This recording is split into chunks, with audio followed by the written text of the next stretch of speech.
Jadi Yang Berhormat Datuk Bandar, ahli-ahli mesyuarat sekalian, hari ini hari yang istimewa, 17 November 2022 ini adalah ahli-ahli majlis ini adalah hari ke-99 sejak akad sumpah tempoh hari pada 10 Ogos. Hari ke-99. Jadi bermakna pada masa yang sama hari ini saya nak ambil kesempatan mungkin untuk membentangkan sesuatu kepada Datuk Bandar dan ahli mesyuarat sempena kita nak menjelang 100 hari ahli majlis Bandar Raya Pasir Gudang ini. Di sini saya nak merakamkan ucapan terima kasih atas kepercayaan yang diberikan kepada saya untuk sekali lagi menjadi ahli majlis Bandar Raya Pasir Gudang sejak tahun 2020. Ketika itu saya umur 25 tahun. Tahun ini saya umur 27 tahun. Jadi dalam masa 22 tahun pengalaman itu, saya rasa pengalaman ini telah mematangkan saya dan macam-macam yang saya belajar melalui pentadbiran sebagai seorang ahli majlis di pihak berkuasa tempatan.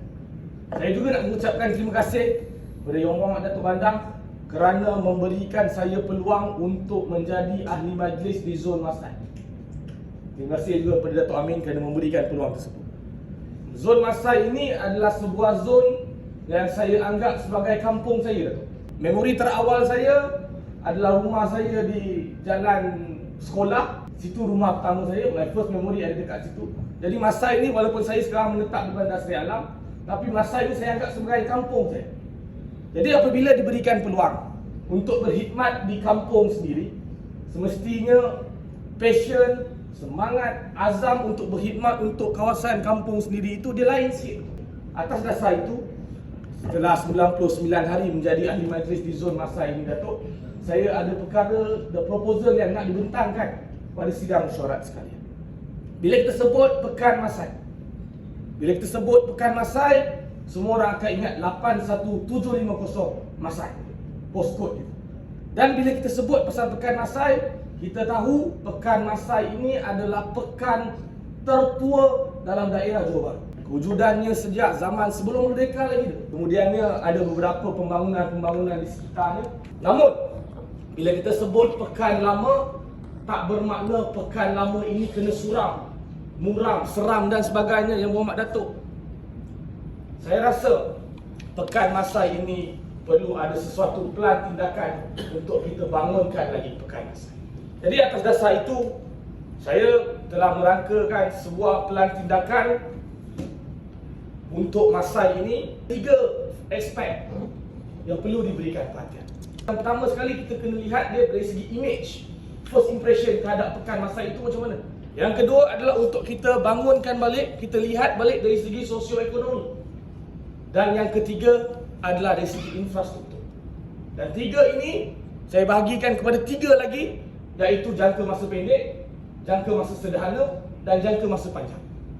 Pada saya, Pekan Lama Masai ini tidak memerlukan pembangunan ataupun infrastruktur yang terlampau bombastik dan futuristik.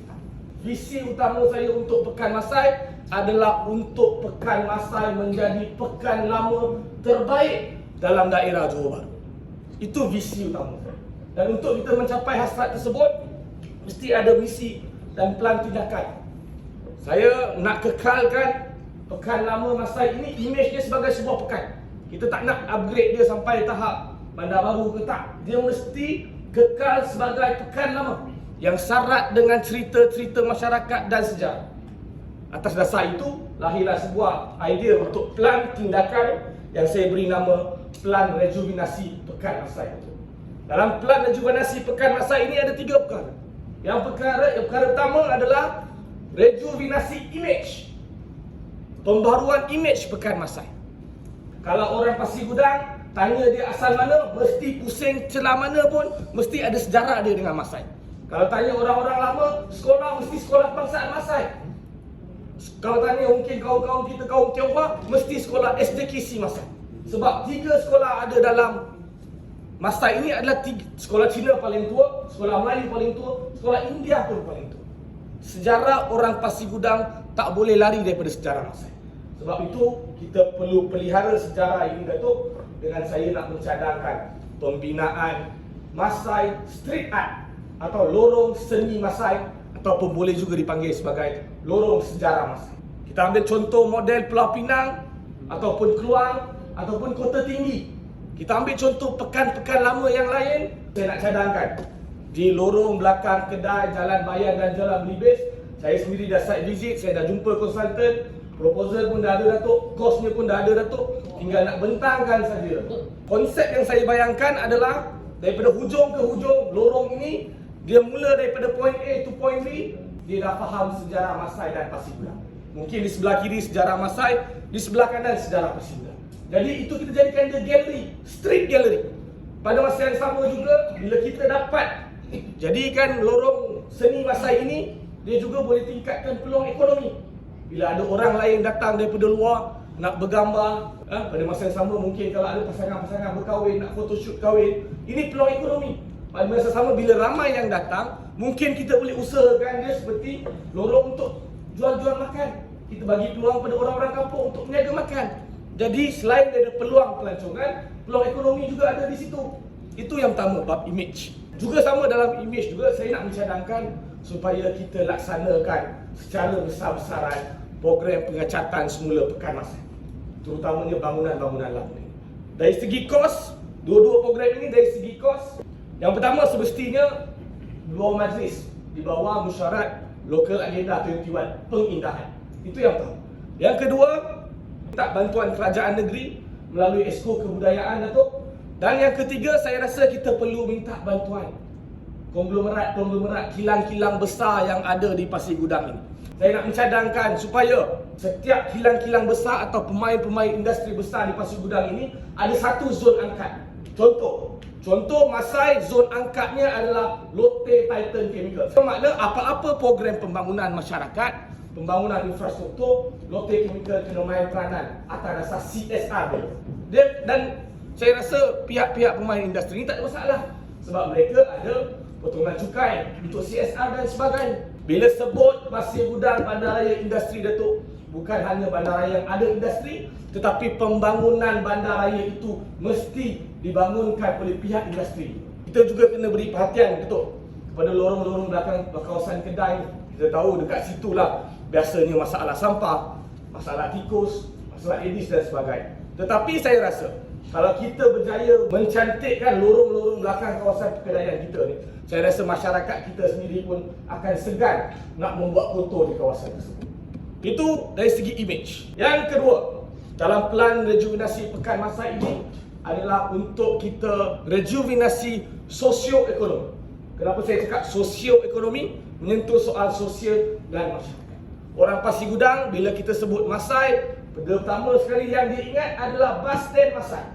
Kalau dulu, saya mungkin muda lagi, saya tak sempat sangat nak merasa zaman-zaman ni, mereka menceritakan zaman kegemilangan terminal bas Masai itu, di situlah masyarakat berkumpul, di situlah urusan-urusan kerajaan dilakukan, di situlah macam-macam aktiviti-aktiviti masyarakat dilakukan. Selain daripada menjadi perhatian bas Masai, di situlah berlaku aktiviti sosial, di situ juga berlaku aktiviti ekonomi. Jadi saya nak mencadangkan supaya kita menghidupkan semula terminal bas Masai. Cadangan saya ada satu. Saya dah dengar macam-macam, Datuk. Ada yang cadangkan kat saya, buat eskalator, buat ini, buat itu dan sebagainya, bagi orang niaga cuma ke atas, macam-macam idea. Pada pandangan saya, this is a matter of simple supply and demand issue. Bila tidak ada demand, maka tidak ada supply. Macam mana kita nak paksa orang berniaga dekat atas, kalau orang-orang peniaga ni tahu, dia berniaga dia confirm lingkup, sebab tak ada customer. So kita kena firstly, kita kena increase the demand dahulu, baru kita boleh cari mana yang nak sampai. Cadangan saya supaya terminal bas Masai ini, yang di atas itu supaya kita jadikan dia mini UTC. Kita letakkan agensi-agensi kerajaan di situ supaya ada urusan-urusan kerajaan. Contohnya, Majlis MBPG. Ini mungkin selari dengan hasrat MBPG nak pindah ke Kongkong, Datuk. Mungkin ada orang-orang yang akan cakap, Masya Allah, jauh betul Kongkong ni. Jadi kalau kita ada sebuah cawangan kecil di terminal bas Masai itu, mungkin boleh memudahkan. Dan tak perlu semua urusan. Mungkin sekadar urusan menyampaikan aduan, ambil dokumen, hantar surat dan sebagainya. Urusan-urusan, bukan semua urusan yang penting tetap di Majlis Bandaraya Pasir Gudang, di pejabat kita di Kongkong nanti, insyaAllah. Dan juga untuk agensi-agensi lain, JPN, Suruhanjaya Sumpah, SWM. Dan saya personally, Datuk, kalau idea ni jadi, saya dah bincang dengan ketua kampung untuk pengetahuan ahli-ahli mesyuarat sekalian. Di masa ini, Ahli majlisnya muda, umur 27 tahun. Ketua masyarakat Cinanya umur 33 tahun. Dan bakal ketua kampungnya umur 40 tahun. Semua yang di masa ini muda-muda.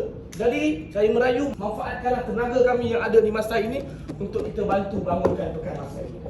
Jadi saya pun dah berbincang dengan mereka bertiga. Sekiranya idea ini jadi Datuk, kami pun nak buka pejabat kami di sana. Bermakna kalau masyarakat nak jumpa, nak bagi aduan, nak minta cop, jumpa dekat Terminal Masai. Bila mana kita dah berjaya menjadikan ada urusan kerajaan di Terminal Bas Masai ini, orang confirm datang. Bila ada urusan kerajaan, bila ada kaki tangan kerajaan dekat sana, barulah orang fikir tengah hari nak makan mana. Bila ada orang tanya nak makan mana, baru kita boleh hidupkan pula medan selera dekat situ. Kalau kita tak ada apa-apa urusan, tiba-tiba kita hidupkan medan selera, siapa nak makan dekat situ lah tu? Jadi penting untuk kita create dulu demand itu, baru kita cari siapa yang nak supply. Bila ada yang datang untuk berurusan di atas Terminal Bas Masai itu, barulah dia akan turun ke bawah pula. Orang nak guna teksi untuk balik ke rumah, orang nak guna Grab, nak guna bas. Saya terus terang cakap, saya dah lakukan perjumpaan dengan persatuan-persatuan teksi di sana. Saya sendiri dah sedih. Sebab kadang dia kata kalau dapat RM30 sehari Datuk tu pun dah kira rezeki dah kata Datuk. Sebab itu, tapi kita nak buat macam mana? Selagi tak ada demand, tak ada supply.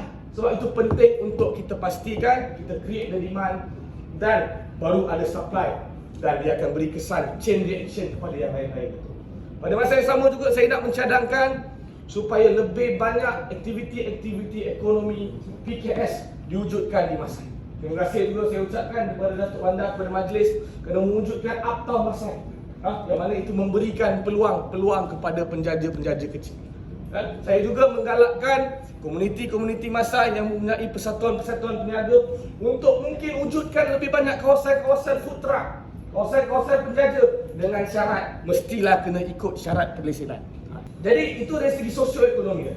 Ya, kita dapat baiki ekonomi, insya-Allah kita dapat baiki tahap sosial Pekan Masai. Dan yang terakhir Datuk, dari segi infrastruktur, Pekan Masai ini unik Datuk, sebab dia ada dua tuan, senang cerita. Dia ada Majlis Bandaraya Pasir Gudang dan dia ada pejabat daerah. Saya nak mencadangkan supaya kita perlu adakan jawatan kuasa bersama Datuk. Majlis Bandaraya dan pejabat daerah perlu bermesyuarat secara berkala. Kalau boleh 2 bulan sekali, 3 bulan sekali. Supaya apa? Supaya kita boleh ambil tindakan yang lebih proaktif. Bukan bila dah banjir baru nak mesyuarat. Bila dah angin kencang, rumah bumbung zinc dah terbang, baru kita nak mesyuarat apa tindakan. Saya rasa kita perlu ambil langkah proaktif.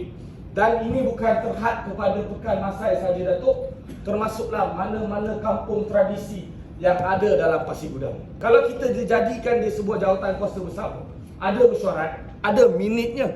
Bila ada minitnya, senang sikit Datuk kita nak kejarnya. Itu cadangan saya. Cadangan saya. Saya pun tahu, kita pun sedia maklum, tuan-tuan pun sedia maklum isu-isu yang sering berlaku di kampung sepakat, di kampung masjid ini, isu banjir dan sebagainya. Tetapi kita tak boleh selesaikan isu ini hanya melihat kepada Pekan Masai. Kita kena melihat secara menyeluruh. Dan saya rasa perkara ini boleh dibincangkan melalui jawatan kuasa bersama itu Datuk. Jadi itu saja daripada saya Datuk. Saya nak tutup saya punya ucapan pada hari ini dengan Pekan Masai, Pekan Lama. Pekan Lama jangan diendah. Pelan rejuvenasi Masai mesti dilaksana untuk masa depan Masai yang lebih cerah. Sekian wabillahi taufiq wa hidayah. Assalamualaikum warahmatullahi wabarakatuh.